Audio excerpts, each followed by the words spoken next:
4వ స్కందములోని ప్రాచీన బర్హి మరియు పురంజయోపాఖ్యానము.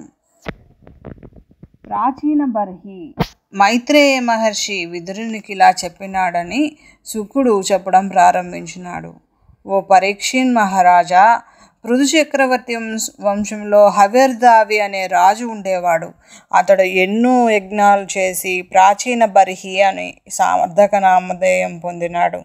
ఇలా అనేక యజ్ఞాలు చేసి మోక్షం వస్తుందని అనుకుంటున్న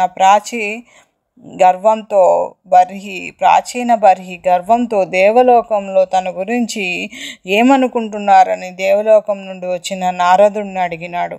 అందుకు, యజ్ఞం పేరుతో నీవు చంపిన జంతువులన్నీ నీ మరణం కోరుతూ, నీవు కనబడగానే కొమ్ములతో కుమ్ముతూ, గిట్టెలతో త్రొక్కుచు, కోరలతో గీరుచు, పళ్ళతో కొరుగుచు నిన్ను చంపుదామని అనుకుంటున్నాయని నారదుడు చెప్పినాడు. అది విని దానిని తప్పించుకునే ఉపాయము చెప్పమని ప్రాచీన బర్హి నారదుని కోరెను. అందుకు నారదుడు కర్మ కంటే జ్ఞానమే ముఖ్యమని ప్రబోధించే కథయగు పురంజనోపాఖ్యానమును చెప్పినాడు. పురంజనోపాఖ్యానము. పురంజనుడు అనే ఒక రాజు ఉన్నాడు. అతడు నవద్వారాలు గల ఒక పురంలో చేరినాడు. ఆ పురంలో ఒక సుందరి ఉన్నది. ఆమెకు 10 మంది సేవకులు, 5 తలల పెనుపాము రక్షణగా ఉంటారు. పురంజనుడు ఆమెకు పూర్తిగా వశుడైపోయినాడు.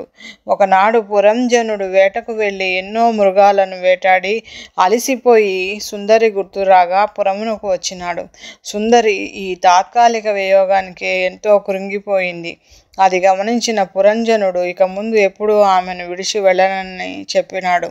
ఇలా ఉన్న పురంజనుని మీదికి చండవేగుడు అంటే కాలము, కన్యక ముసలితనము, ప్రజ్వారుడు వ్యాధులు అనువారు దండెత్తి వచ్చి కొంతకాలం యుద్ధము చికిత్స చేసిన తరువాత జయుడు పురంజనుని ఓడించి తీసుకెళ్ళినాడు. పురంజనుడు తన భార్యనే స్మరిస్తూ మరణించినందున మరుజన్మలో ప్రమదోత్తమ అను స్త్రీగా జన్మించినాడు. ప్రమదోత్తమ భర్త మలయకేతు చనిపోగానే చితి వద్ద దుఃఖిస్తుండగా ప్రమదోత్తమ వద్దకు ఒక బాపడు వచ్చి, మనమిద్దరం మానస సరోవరంలో సంచరించే హంసలం. ఒకప్పుడు అకస్మాత్తుగా కలిగిన దుర్బుద్ధి వల్ల నీవు భూలోకంలోకి వచ్చినావు. నేను అక్కడే ఉండిపోయినాను, గుర్తుందా అని అడిగినాడు. అప్పుడు ప్రమదోత్తమకు మైకం వదిలి పూర్వపు విషయాలని గుర్తుకు వచ్చినవి. ఒకప్పుడు పురంజనుడన్నను ఆ బాపనుడను హంసల రూపంలోనున్న జీవులే. ఆ వచ్చిన బ్రాహ్మణ రూపంలో ఉన్న జీవుడు సంసారంలోని బంధుమిత్రాది సంబంధమేది లేక పరమాత్మ స్వరూపుడై స్వస్థుడుగా ఉంటాడు. పురంజనుడిలోనున్న జీవుడు ఆత్మస్థితి కోల్పోయి సంసార కోపంలో పడి కొట్టుమిట్టాడుతూ ఉంటాడు. ఈ గురూపదేశం వల్ల మైకం తొలగిపోయి పూర్వపు వైభవం మరలా అనుభవంకు వచ్చినది. అంతరార్థం ఏంటంటే, పురంజనుడగా ఈ నవరంధ్రాలు కలిగిన మానవ శరీరంలోనున్న జీవుడే. సుందరి అనగా మానవ శరీరంలో ఉన్న జీవుని యొక్క బుద్ధియే. ఆ సుందరికి 10 మంది సేవకులు, 5 తలల పాము రక్షగా ఉంటారు. అనగా బుద్ధికి దశేంద్రియాల ఆధీనంలో ఉండి పంచప్రాణవాయువులు రక్షణగా ఉంటాయి. ఈ శరీరంలోనున్న పురంజనుడు అను జీవుడు సుందరి అను బుద్ధికి పూర్తిగా వశమైపోయి కాలము గడువుచుండగా చండవేగుడను కాలుడు, కన్యగా అను ముసలితనము, ప్రజ్వారుడను రోగములు కలుగుతాయి. వాటితో కొన్ని రోజులు యుద్ధము చేసి తరువాత అనగా చికిత్స పొందిన తరువాత భయుడు అను మృత్యువు పురంజనుడను జీవుని తీసుకెళ్తాడు అనగా మరణిస్తాడు.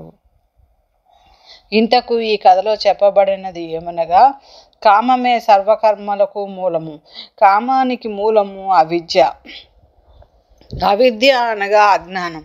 అజ్ఞానం వల్లనే తనకేదో స్వర్గాది భోగాలు ప్రాప్తిస్తాయని ఆశపడి కామంతో నోరు లేని పశువులన్నింటినో వధించడానికి ప్రయత్నిస్తారు కర్మిష్ఠులు. కానీ దానివల్ల ముక్తి కలగకపోగా నరక ప్రాప్తి కలుగుతుంది. కావున ఆత్మజ్ఞానం సంపాదించి ఇలాంటి కామ్యకర్మలనన్నింటినీ విడనాడవలెనని చెప్పుటకు ఒక కథను కల్పించి నారదుడు ప్రాచీన బర్హికి బోధించినాడు. దానివల్ల ప్రాచీన బర్హి తన తప్పును తెలుసుకొని దక్షుని వల్లే కోపించక ఆ బోధలోని అర్థం గ్రహించి